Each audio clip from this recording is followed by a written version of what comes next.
general common মেনৰ language মোৰ language বুলি মোৰ মুখত নিদিব যে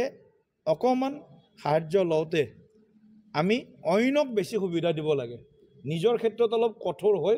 আনৰ ক্ষেত্ৰত অলপ কোমল হ'ব লাগে লিষ্টখন ময়ো দেখা পাইছোঁ আপোনালোকৰ জৰিয়তে টকা পাইছে বা ৰাজ সাহায্য পাইছে নে পোৱা নাই মই সেইটো বিষয়ে অৱগত নহয় এতিয়ালৈকে কিন্তু লিষ্টত নামটো আছে শেহতীয়াকৈ ৰাজ্যত তোলপাৰ লগাই থকা মন্ত্ৰী পত্নীৰ ৰাজ সাহায্য বিতৰ্ক সন্দৰ্ভত এই বক্তব্য ৰাজ্যিক বিজেপিৰ সভাপতি দিলীপ শইকীয়াৰ ৰাজ সাহায্য আৰু চৰকাৰী আঁচনি প্ৰদানত বিজেপিৰ নেতা মন্ত্ৰীসকলক সাৱধান হোৱাৰ পৰামৰ্শ দি ৰাজ্যিক বিজেপিৰ সভাপতি দিলীপ শইকীয়াই বিচাৰিছে ৰাজ সাহায্য বিতৰ্ক শেষ হ'ব লাগে এইটোক লৈ বহুত ধৰণৰ যি এটা বিতৰ্ক চৰ্চা ইমান বহুত নকৰিলে ভাল নেকি কাৰণ এনেকুৱা হয়তো বহুত ব্যক্তি আছে যিয়ে নেকি চৰকাৰৰ ছাবচিডি লৈ বহুতে ব্যৱসায় কৰি আছে আৰু স্বাৱলম্বী হৈ আছে তেতিয়াহ'লে স্বাৱলম্বী হৈ থকা তালিকাখনো প্ৰকাশ কৰিব লাগিব কেৱল মাত্ৰ এওঁলোকৰ লিষ্টখন দেখালে নহ'ব ৰাজ্যিক বিজেপিৰ কাৰ্যালয়ত দিলীপ শইকীয়াই এই বক্তব্য ৰখাৰ সময়তে নলবাৰীত চলি আছে প্ৰতিবাদ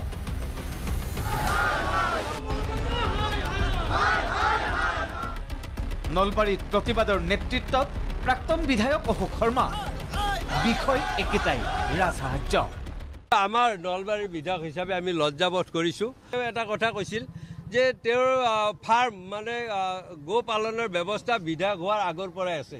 কিন্তু আমি আজি জানি আচৰিত হৈছোঁ যে তেওঁৰ যিখন 2021 চনৰ শপতনামা আছিল তাত কিন্তু গো পালনৰ কথা বা গৰুৰ গাখীৰ ব্যৱসায় কৰাৰ কথা তেওঁ উল্লেখ কৰা নাছিল যদি তেওঁৰ ব্যৱসায়টো আগৰে পৰা আছিল তেওঁ কিয় উল্লেখ কৰা নাছিল এই একেটা বিষয়ত ৰাইজৰ দলৰ সভাপতি বিধায়ক অখিল গগৈয়েও এন্ট্ৰি মাৰিছে অখিল গগৈৰ দাবী কুলাধন বগা কৰাৰ বাবেই ডেইৰী প্ৰকল্প মন্ত্ৰী এমএলএ বিলাকে ব্লেকৰ টকা হোৱাইট কৰিবৰ কাৰণে অৰ্থাৎ 2 নম্বৰী কমিছনৰ টকাবিলাক খেতি কৰি উপাৰ্জন কৰা বুলি দেখুৱাবৰ কাৰণে আৰু পশুপালন কৰি উপাৰ্জন কৰি দেখুৱাবৰ কাৰণে সেই দেখুৱাবলৈ যাওঁতে মানে কি হয় তেওঁলোকে এনেকুৱা গৰু পোহে বা খেতি কৰে পাম হাউচবিলাক যে কৰে হেৰো এজন মানুহে 20টা গৰু ৰাখে হয়নে নহয় কওক আপোনালোকে এজন মানুহে 20টা গৰু পোহে এতিয়া জয়ন্ত মল্ল বৰুৱাৰ ঘৰত 90টা গৰু আছে 90টাই বোলে মানুহ পুহিছে তো তাৰ পৰাই গম পায় যে এইটো হ'ল তেওঁলোকৰ মানে ব্লেক মানি হোৱাইট কৰিবৰ কাৰণে কৰা এটা অপ্ৰচেষ্টা ৰাজ্যৰ ৰাজনীতিৰ সাম্প্ৰতিক সময়ৰ অতি চৰ্চিত এই বিষয়টোক লৈ অৱশ্যে ইতিমধ্যে নিজৰ মত প্ৰকাশ কৰি থৈছে মন্ত্ৰী জয়ন্ত মল্ল বৰুৱাই জয়ন্ত মল্ল বৰুৱাৰ মতে নীতি অনুসৰি যোগ্যতাৰ ভিত্তিত ৰাজ সাহায্য গ্ৰহণ কৰা হৈছে গভৰ্ণমেণ্টৰ এনেকুৱা স্কিম থাকে য'ত লোন ল'লে ছাবচিডি দিয়ে এটা ছাবচিডি দিছে আৰু এনেকুৱাও নহয় যে মোৰ ফাৰ্মখন নোহোৱাকৈ লৈছোঁ আজিও যদি চাই আহে মোৰ তাত 60-70টা গিৰ গাই 60-70 গৰাকী গিৰ গাই আৰু এইবিলাকত ছাবচিডি এইকাৰণে দিয়ে যে